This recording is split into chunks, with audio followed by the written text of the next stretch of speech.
King Charles III led the procession of royals into Westminster Abbey on Monday for Queen Elizabeth II's state funeral. The new monarch walked alongside his wife and consort, Queen Camilla, as they followed the Queen's coffin into the London church. Following them was Princess Anne, the late monarch's only daughter, and her husband Sir Timothy Laurence.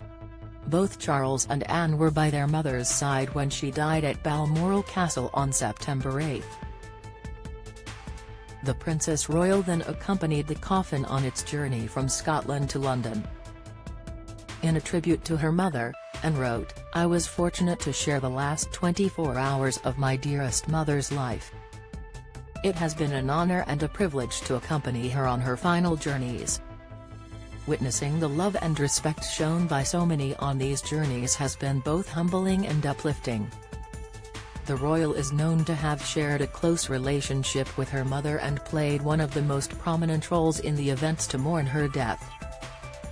A royal historian has since claimed Charles recognized his sister's service to the late Queen and paid tribute to it in the funeral service. Gareth Russell, a biographer and commentator, was a guest on this week's episode of the Royally Us podcast. He claimed, "King Charles seems to have paid tribute to his sister Princess Anne following her decades of unwavering service to the Queen and the firm."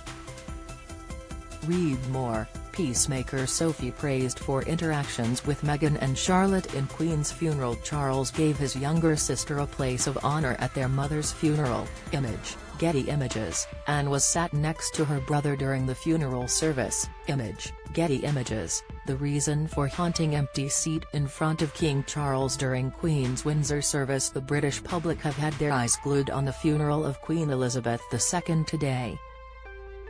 The whole royal family came together to say farewell to Her Majesty, but a vacant chair in front of King Charles at the committal service in Windsor raised questions. Read about why the seat was empty here. The King's major concern has been to give a place of honor to his sister and for the older roles to be relaxed. Mr. Russell added, "Giving Princess Anne her rightful place in the 21st century in monarchy, shows that she really is her brother's confidant.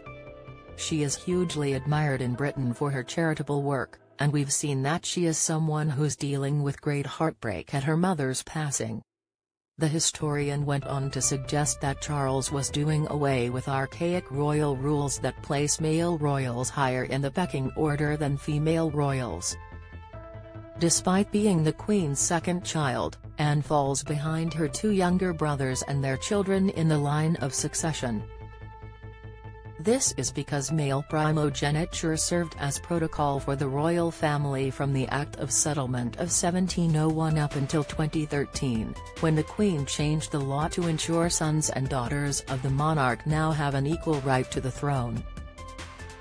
Anne is a close confidant of the new king. Image, Getty Images. Trending. Mr. Russell said Anne's seat was an effort to stop granting precedence and favor to male members of the family over their sisters, adding, "We saw for the first time, a female member of the royal family marching behind the coffin." As well as accompanying her mother on her final journey, Anne made history as the first woman to have ever performed the rare ritual. On the evening of September 12, the Vigil of the Princes took place at St. Giles Cathedral in Edinburgh. The ritual involves members of the royal family standing guard around their relative's casket as they lie in state. Traditionally, only male members of the family stand guard, but Anne became the first woman to ever take part, standing alongside her brothers, Charles, Prince Andrew, and Prince Edward. The siblings were accompanied by the Royal Company of Archers who were guarding the Queen's casket around the clock. Don't miss, Andrew looks set to take on Queen's beloved dogs after monarch's death, reveal Prince Andrew and Sarah Ferguson fear to be thrown to the wolves. Insight inside Buckingham Palace, glimpse inside Queen Elizabeth II's home, analysis. Anne joined her brothers to stand guard at St. Giles Cathedral. Image, Getty Images. The last time the Vigil of the Princes was performed was during the Queen Mother's funeral events in 2002. That time, Charles, Andrew and Edward were joined by their cousin David Armstrong-Jones, Princess Margaret's son. The only other time the ritual has been performed was for the Queen's grandfather, King George V, in 1936. King Edward VIII, Prince Albert, later King George VI, Prince Henry and Prince George guarded the King's casket at Westminster Hall. On Tuesday, September 13, Anne travelled with the coffin from Edinburgh to London by an RAF aircraft. They arrived in Buckingham Palace to crowds of well-wishers.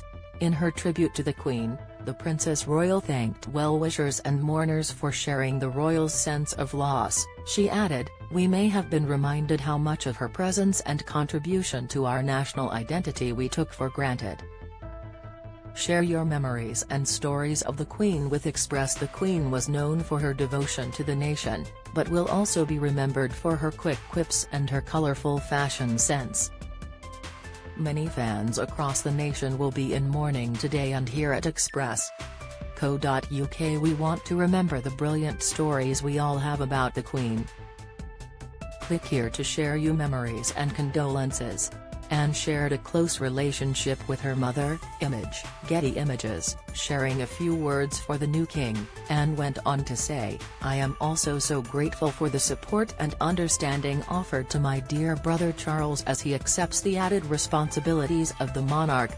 And once again proving herself as one of the hardest working royals, Anne has returned to her duties just days after her mother's funeral. In her role as Commodore-in-Chief Portsmouth, the Princess Royal headed out to thank members of the armed forces who took part in the state event. But the princess is not alone in returning to work earlier than expected.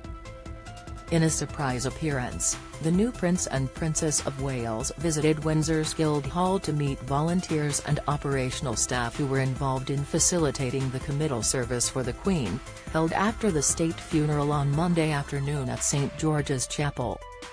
These workers helped run the historic event smoothly. They also worked to support the crowds who gathered in Windsor to bid the last farewell to the beloved monarch.